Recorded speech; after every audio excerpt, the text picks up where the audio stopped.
Japan, a romanticized land full of walkable cities, vending machines, and bullet trains. Scroll long enough and you'll see it in your feed too.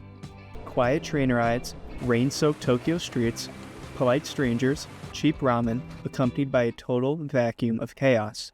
You might be thinking this obsession is limited to only one group of people, a tribe of neckbeards and otakus clinging to Japan as a mythical world where even they could get a girlfriend. But you're wrong.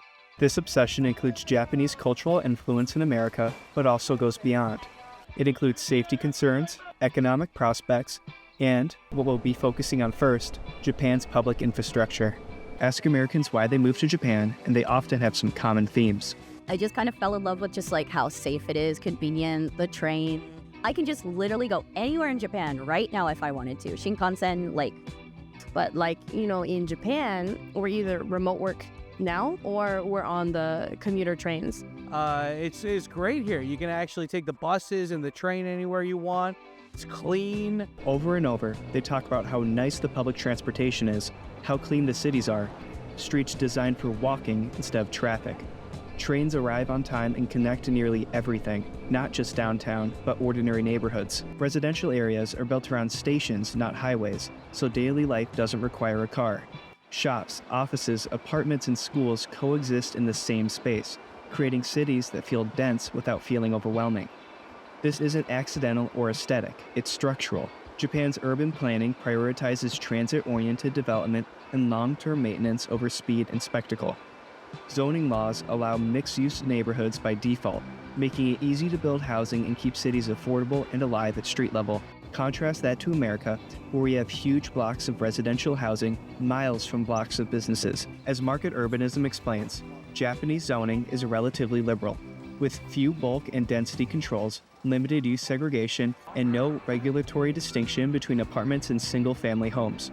Most development in Japan happens as of right, meaning that securing permits doesn't require a lengthy review process. Taken as a whole, Japan's zoning system makes it easy to build walkable, mixed-use neighborhoods, which is why cities like Tokyo are among the most affordable in the developed world. To go with Japan's transit-oriented housing, Japan's home to arguably the most efficient railway network. Now, this is due to several factors, one of the most famous being the Shinkansen, aka the bullet train. In the 1950s, the prevailing opinion was that railways would soon become obsolete because the United States trended towards air travel and highway construction. To combat this, the Shinkansen was born. The steel beast cruises at a top speed of 200 miles an hour or 320 kilometers. Opening in 1964, the first Shinkansen line connected Tokyo, Yokohama, Nagoya, and Osaka, the four largest cities in Japan. It's still the busiest line in the Japanese network, transporting over 6.5 billion passengers since its opening. Ever since its debut, the Shinkansen has been revolutionizing the railway industry, acting as an example of what rail travel could be.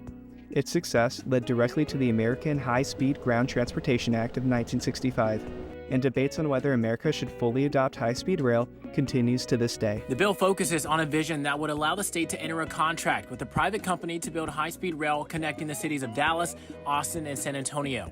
Japan's railways aren't an isolated part of an efficient society. They're part of a broader social environment of public safety and trust. Look at this piece on Japanese police by CBS. Japan is one of the safest countries in the world, and its police seem to keep it that way while almost never firing a shot.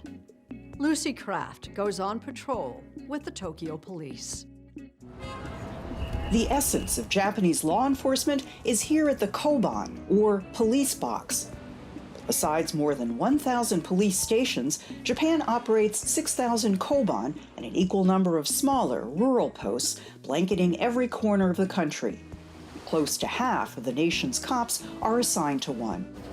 Officer Maika Suzuki said the Koban puts police at arm's reach in a crisis. Dialing 911 seems easy, but sometimes victims are too scared to call from home, or maybe they're not sure if their problem is really an emergency, so they come down to the Koban. Koban operate like mini police stations, but their responsibilities are vast, extending far beyond handing out traffic tickets and traditional law enforcement. Cops have evolved to become a kind of one-stop shopping for problems large and small, Whether it's giving street directions, finding a hotel room, lending car fare to cash-strapped commuters, or even patiently listening to marital spats. Japanese police are fundamentally built around social trust. Japan has around 1/4 the crime rate of the US, 1/10 the murders, and over 99% less robberies. Compare that to the United States, where trust in local law enforcement agencies is very low, due to the current administration's use of the Department of Homeland Security. What people are responding to here isn't just aesthetics or convenience. It's a feeling of living in a system that feels reliable and predictable. That's what makes this interesting, because this isn't the first time one of these countries has looked across the Pacific and felt drawn to the other. For decades, Japan absorbed American culture, baseball, jazz, denim, consumerism, and rebuilt it in its own image. America was once one of the templates Japan studied, refined, and learned from. But what we're seeing now is the reversal of that relationship. And to understand why Americans are obsessed with Japan now, we have to rewind to a time when Japan was obsessed with America. After World War II, Japan was in shambles. American firebombing churned many Japanese cities into nothing but rubble. Here's a quote from a Facts and Details article titled, "Japan After World War II, Hardships, MacArthur, the American Occupation and Reforms." Everything had been flattened, the journalist Russell Bryans wrote. Only thumbs stood up from the flatlands, the chimneys of bathhouses, heavy house safes, and the occasional stout building with heavy iron shutters. Because of Japan's landscape of ruin, they had no choice but to build from the ground up. What followed was one of the most dramatic national transformations of the 20th century. As one account put it, the Japanese pulled themselves up by their bootstraps after World War II and transformed their nation into a strong democracy and an economic dynamo. Many Japanese see the post-war Showa era, from 1946 to 1989, as a time when Japan faced its challenges and accomplished things no one thought was possible, giving the Japanese a collective sense of achievement and great hopes for the future. Per capita income in Japan rose 10 times between 1950 and 2008, and a significant portion of Japan's transformation was due to American imitation. According to the Japan-United States Wikipedia article, in the 1950s and 60s, Japan entered a military alliance with the United States and experienced unprecedented economic growth by sheltering under the U.S. nuclear umbrella, taking full advantage of U.S.-backed free trade schemes. Since the 1970s, Japan has increased their export income by over 4,000%. They also had the second highest GDP up to 2009 when they were passed by China. During the Meiji era, 1868 to 1912, Japan opened its borders for the first time in 200 years, which led to massive social and economic changes. Due to these changes, Japan felt the pressure to modernize in order to compete with the rest of the world, especially the Western Hemisphere. During this modernization, Japan saw the simultaneous rise of the famed salaryman. If you're unfamiliar, the salaryman is a Japanese term referring to salaried workers.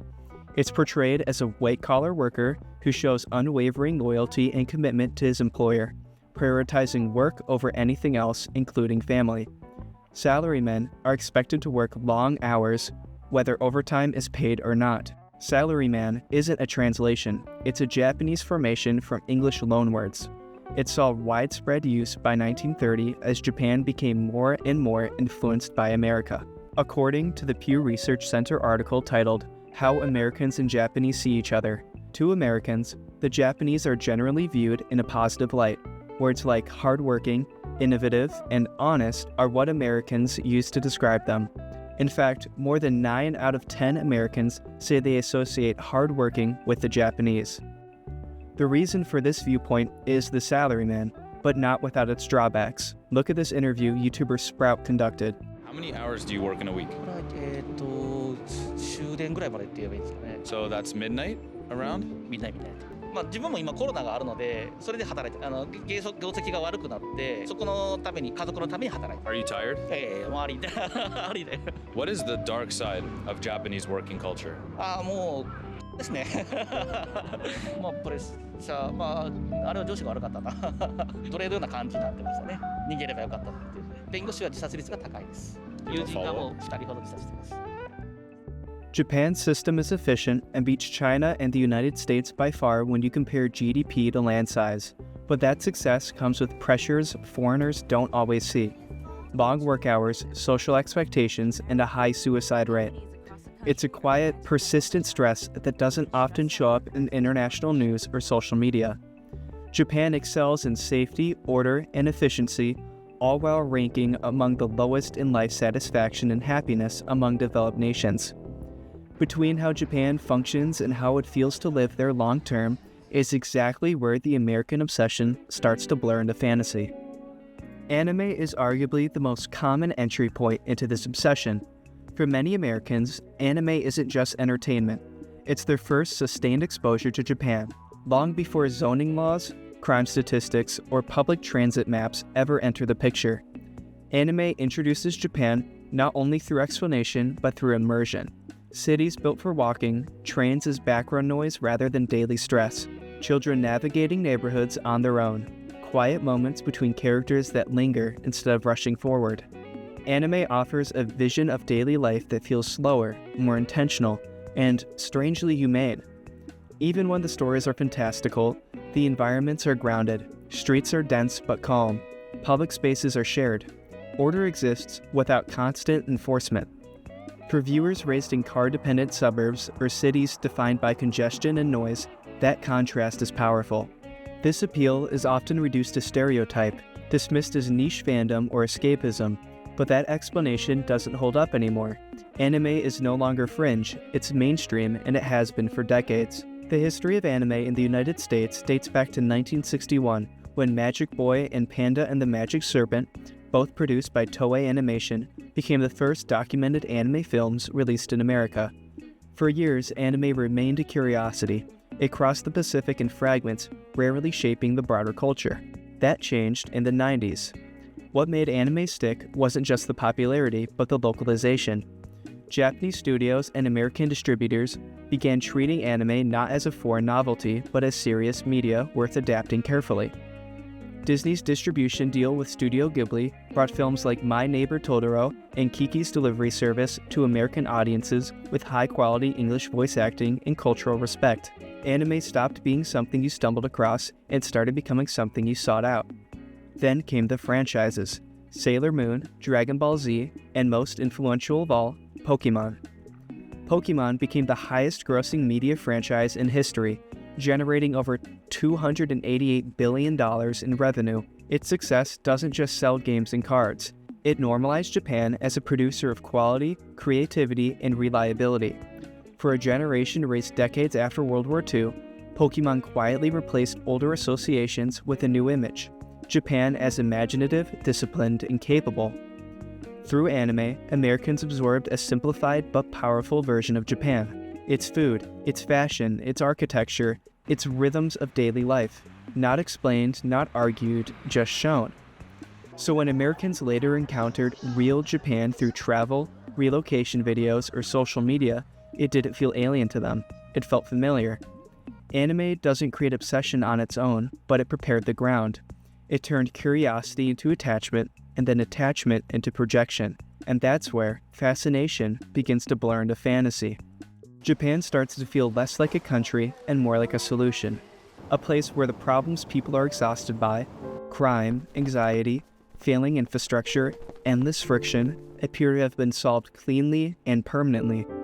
Distance does the rest. Language barriers soften contradiction. Short visits filter out the fatigue. Social media compresses daily life into highlights. What gets lost is the cost.